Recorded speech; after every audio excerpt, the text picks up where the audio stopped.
எனது அன்பு மேசம் ராசிக்கார நேயர்களுக்கு எனது இனிய வணக்கம். நம்ம இன்னைக்கு வீடியோ பதிவுக்கு முழுமையா போறதுக்கு முன்னாடி முருகரை மனதார வணங்கிட்டு வீடியோ பதிவுக்குள்ள போகலாங்க.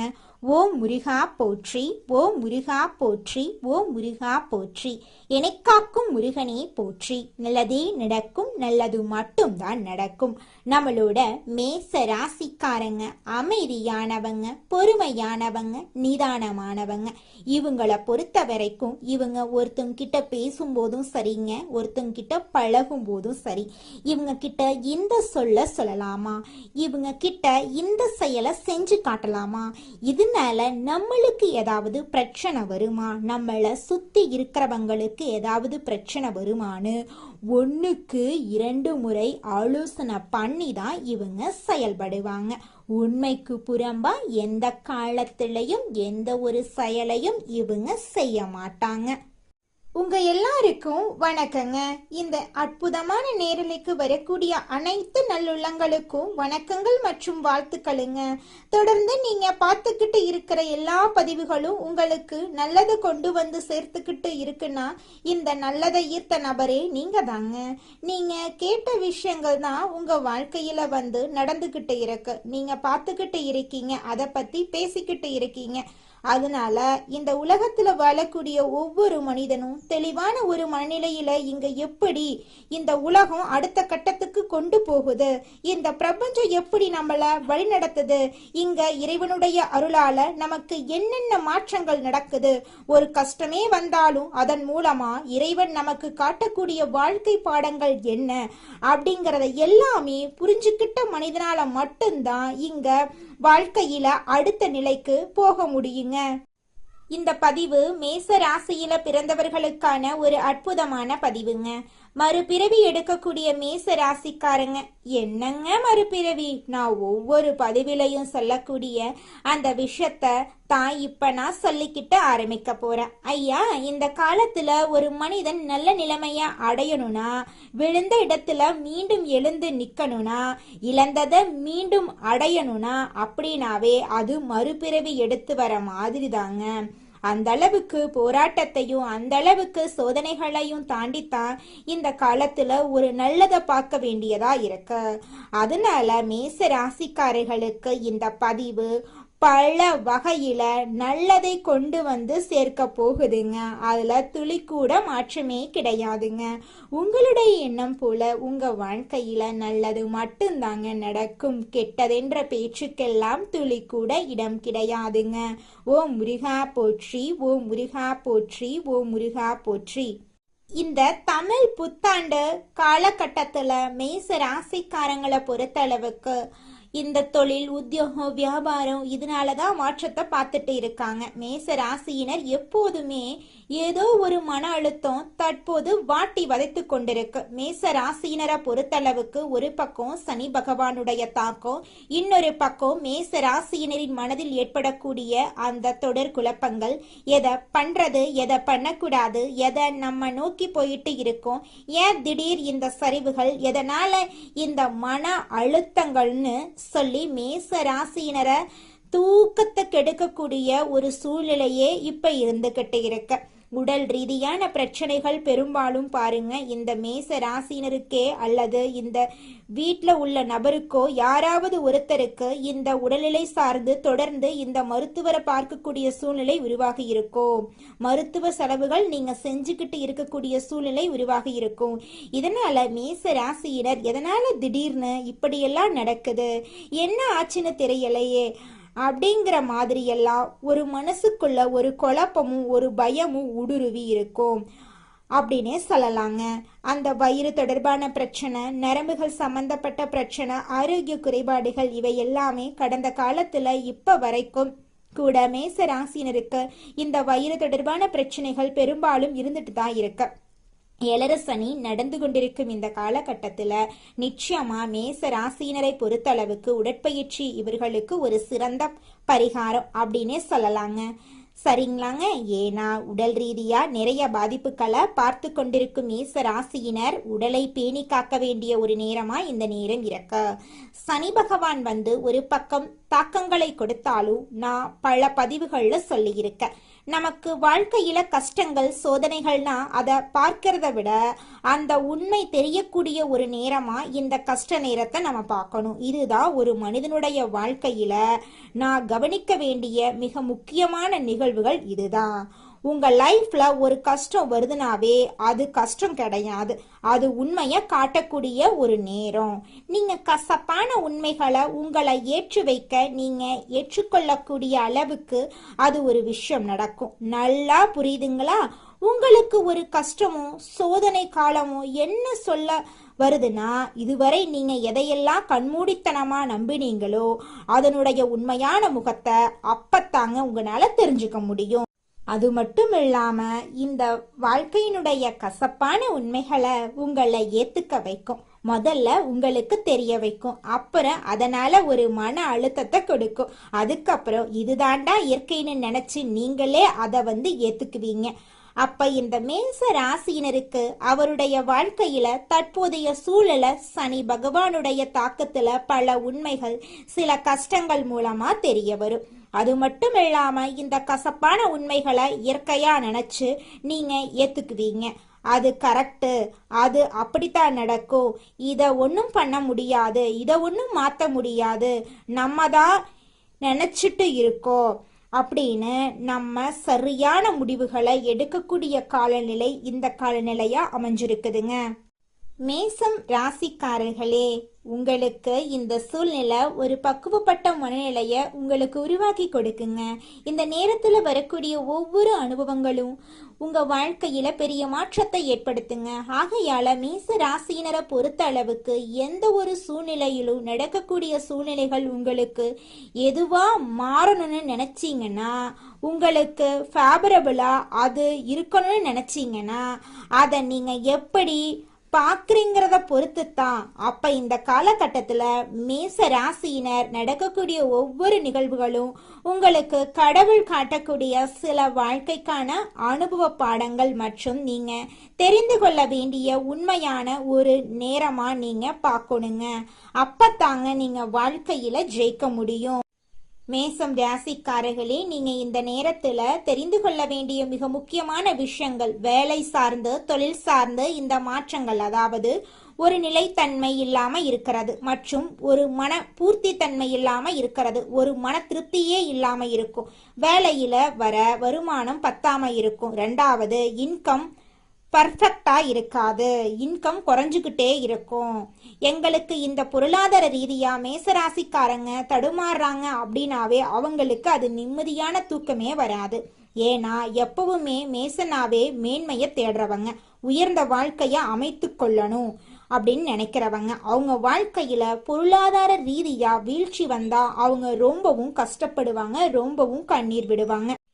நம்மளுடைய மேச ராசிக்காரங்களுக்கு லக்ஸூரியான வாழ்க்கை வாழணும் அப்படிங்கிற ஆசையெல்லாம் மனசுக்குள்ள நிறையவே இருக்கும். ஆனா என்னென்ன அதை அடைவதற்கான முழுமையான ஒரு இடத்தை இவங்க அடைஞ்சிட்டாங்களான்னு கேட்டீங்கன்னா இல்லை. ஏன்னா அந்த இடத்துல தான் மேசராசிக்காரங்க வெகுளியா இருந்திருக்காங்க. நேரத்தையும் காலத்தையும் இவங்களுக்கு தெரிஞ்ச விஷயங்களை மட்டுமே நம்பி நேரத்தையும் காலத்தையும் வீணடிச்சிட்டு இருக்காங்க. ஆனா இந்த வாழ்க்கைக்கான பாடங்கள் ஒவ்வொன்றும் இவங்களுக்கு காட்டக்கூடிய அந்த உண்மை அனுபவங்களை பொறுத்து தான் மேச ராசிக்காரங்களுக்கு லைஃப்னா இதுதான், வாழ்க்கைனா இதுதான், மனிதர்கள் இப்படித்தான் இருப்பாங்க, இப்படித்தான் நம்ம நடந்துக்கணும், எல்லாமே அந்த பாதி காலம் போனதுக்கு அப்புறம்தான் உங்களுக்கு தெரியுது. ஒரு 30-35 வயசானதுக்கு அப்புறம்தான் வாழ்க்கைனா என்னன்னே இவங்க பெரும்பாலும் புரிஞ்சுக்கிறாங்க. ஆகையால இந்த காலகட்டம், இந்த தமிழ் புத்தாண்டுக்கு பிறகு வரக்கூடிய கிரகநிலை மாற்றங்கள் உங்களுக்கு சாதகமா இருக்க போகுது. உங்களுடைய ஆசைகள் கனவுகள் எல்லாமே இந்த காலகட்டத்துல நிறைவேற போகுதுங்க. மேசம் ராசிக்காரர்களே, உங்களுக்கு இந்த காலகட்டத்தில் பொறுமை தேவை, அதே போல கவனமும் தேவை. உடல்நிலையில கவனம் தேவை. நண்பர்கள் சொந்தக்காரர்கள் மத்தியில இவங்க கிட்ட எல்லாத்துலேயுமே அளவோட இந்த நேரத்தில் பேசுறது நல்லது. ஆன்மீகத்தில் அதிக ஈடுபாடு ஏற்படுங்க. குறிப்பா மேச ராசினா இந்த 2026 முடிகிறதுக்குள்ள திருச்செந்தூர் முருகன் கோவிலுக்கு போய் நீங்க வழிபாடு செய்து வரது அற்புதமான ஏற்றத்தை கொடுக்குங்க.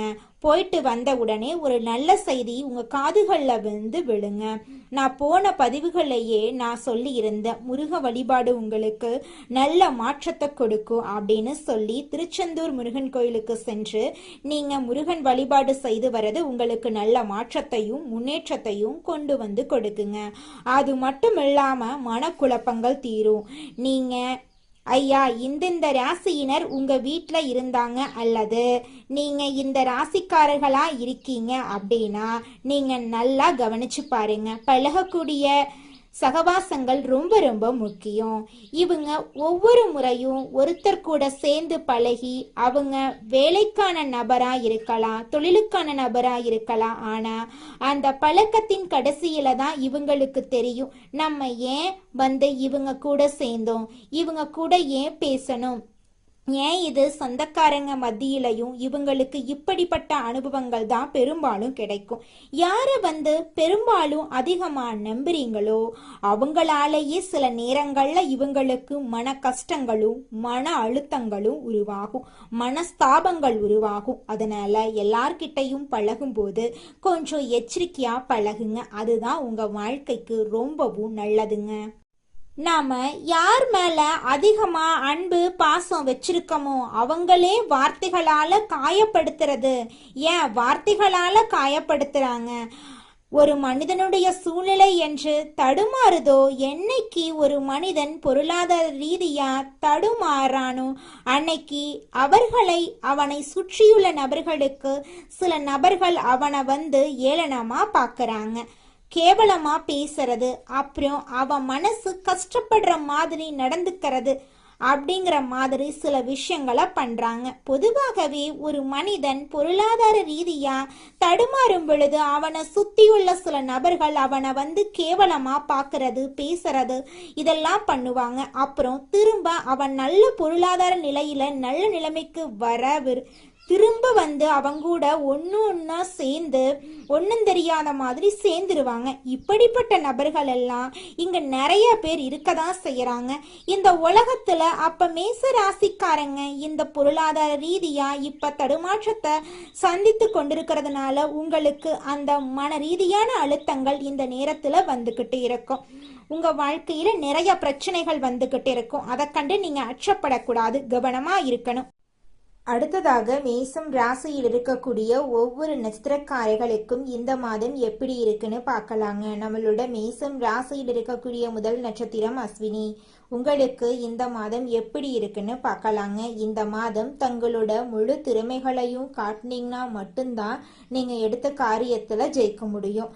வெளியூர் பயணங்கள் உங்களுக்கு சாதகமா முடியுங்க. ஒரே நேரத்துல பலவிதமான வாய்ப்புகள் உங்களை தேடி வரப்போகுது. திருமணம் ஆகாதவங்களுக்கு திருமண தடை நீங்கி உங்களுக்கேற்ற சரியான வாழ்க்கை துணையோடு திருமணம் நடக்க போகுது. குழந்தை பாக்கியம் இல்லாதவர்களுக்கு குழந்தை பாக்கியம் கிடைக்க போகுது. பூர்வீக சொத்து ரீதியாக இருந்த அனைத்து பிரச்சனைகளுக்கும் தீர்வு கிடைக்க போகுது. உங்க கையில செல்வாக்கு அதிக அளவுல இருக்க போகுது. இது நாள் வரைக்கும் நீங்க பணங்காசு 4-5 பேர்கிட்ட கடன் வாங்கி வாழ்ந்திருப்பீங்க. ஆனா இனி வரக்கூடிய காலங்கள்ல நீங்க 4-5 பேருக்கு பணங்காசு கடன் கொடுக்கக்கூடிய அளவுக்கு செல்வாக்குல உயர்ந்த வாழ்க்கைய வாழ போறீங்க. அடுத்ததாக நம்முடைய மேசம் ராசியில் இருக்கக்கூடிய நட்சத்திரம் பரணி. உங்களுக்கு இந்த மாதம் எப்படி இருக்குன்னு பார்க்கலாங்க. இந்த மாதம் எதிர்பார்த்த காரியங்கள் திருப்திகரமா முடியும். நெருக்கடியாக இருந்த பிரச்சனைகள் நீங்க போகுது. பணவரத்து அதிகரிக்கும். திட்டமிட்ட காரியங்களை சிறப்பா செஞ்சு முடிப்பீங்க. பயணங்களும் அவற்றால நன்மைகளும் உண்டாகும். சொன்ன சொல்ல காப்பாற்ற பாடுபடுவீங்க. உங்க குடும்பத்துல இது நாள் வரைக்கும் இருந்த அனைத்து பிரச்சனைகளுக்கும் தீர்வு கிடைக்க போகுது. உங்களை வேண்டான்னு உதறி தள்ளிட்டு போன சொந்த பந்தங்கள் எல்லோருமே உங்களை தேடி வரப்போறாங்க. பூர்வீக சொத்து ரீதியாக இருந்த அனைத்து பிரச்சனைகளுக்கும் தீர்வு கிடைக்க போகுது. குழந்தை பாக்கியம் இல்லாதவர்களுக்கு குழந்தை பாக்கியம் கிடைக்க போகுது. புதுசா நிலம் வாங்க போறீங்க, வீடு கட்ட போறீங்க, ஆடை ஆபரணங்கள் எல்லாம் வாங்க போறீங்க. உங்களுடைய மனக்கவலைகள் காணல் நீரா கரைஞ்சு போக போகுது. உங்களுடைய உடல்நிலை ஆரோக்கியமா இருக்க போகுதுங்க. அடுத்ததாக நம்முடைய மேசம் ராசியில் இருக்கக்கூடிய நட்சத்திரம் கார்த்திகை 1ஆம் பாதம். உங்களுக்கு இந்த மாதம் எப்படி இருக்குன்னு பார்க்கலாங்க. இந்த மாதம் மற்றவர்கள் மேல் இரக்கம் ஏற்பட போகுதுங்க. நீண்ட நாட்களாக இருந்த பிரச்சனைகள் தீரப்போகுது. குடும்பத்துல குதூகலமான சூழ்நிலை ஏற்பட போகுது. கணவன் மனைவிக்கிடையே நெருக்கம் அதிகரிக்க போகுது. பிள்ளைகள் மூலமா பெருமை உங்களுக்கு சேரப்போகுது. உறவினர்கள் மத்தியில மதிப்பும் மரியாதையும் கூட போகுது. வீடு கட்டும் வாய்ப்பு தேடி வரப்போகுது.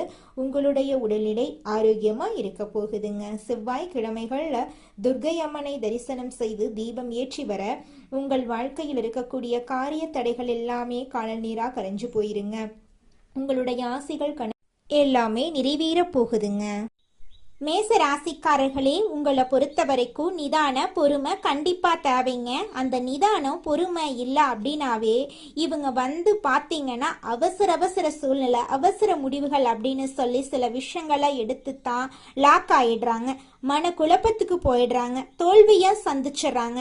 அப்ப இதையெல்லாம் கவனத்துல கொள்ளும் மேச ராசிக்காரங்க, இனி வரக்கூடிய காலத்தை நீங்க நல்லபடியா அமைச்சுக்கலாம். நல்லதை உங்க பக்கம் ஈர்க்கலாம். ஒரு விஷயத்த மட்டும் தெரிஞ்சுக்கோங்க. மேச ராசியில பிறந்த ஆண்களாகட்டும் பெண்களாகட்டும் நல்லதை தேடி நீங்க போறீங்கன்னா ஏமாற நிறையவே வாய்ப்பு இருக்கு. இதை நீங்க தெளிவா புரிஞ்சுக்கோங்க ஐயா. அப்ப நான் என்னங்க பண்றது அப்படின்னு கேட்டீங்கன்னா, நல்லதை தேடி போனா அங்க உண்மையிலுமே நல்லது இருக்கான்னு நமக்கு தெரியாது, ஏமாற வாய்ப்பு இருக்கு. எது உண்மையான நல்லதோ அது நிச்சயமா உங்களை தேடி வருங்க. காத்துக்கிட்டுருங்க, நல்லதே நடக்கும். நல்லது மட்டும்தாங்க நடக்கும். கெட்டதென்ற பேச்சுக்கு துளி கூட இடம் கிடையாதுங்க. உங்க வாழ்க்கையில சந்தோஷம் நிலைச்சிருக்க நீங்க செய்யக்கூடிய பரிகாரம் என்னன்னு பார்த்தீங்கன்னா, உங்க வீட்டுக்கு பக்கத்துல இருக்கக்கூடிய விநாயகர் ஆலயத்துக்கு போயிட்டு விநாயகர் கிட்ட உங்க வாழ்க்கையில இருக்கக்கூடிய நிறை குறைகளை சொல்லிக்கிட்டு வாங்க. கூடிய விரைவில் உங்க வாழ்க்கையில இருக்கக்கூடிய அனைத்து பிரச்சனைகளும் காணல் நீரா கரைஞ்சு போயிருங்க. வினை தீர்ப்பான் விநாயகர்னு சொல்ற மாதிரி நிச்சயமா விநாயகர் உங்க வாழ்க்கையில் இருக்கக்கூடிய அனைத்து பிரச்சனைகளையும் காணல் நீரா கரைய செஞ்சிருவாருங்க. நன்றி, வணக்கங்க.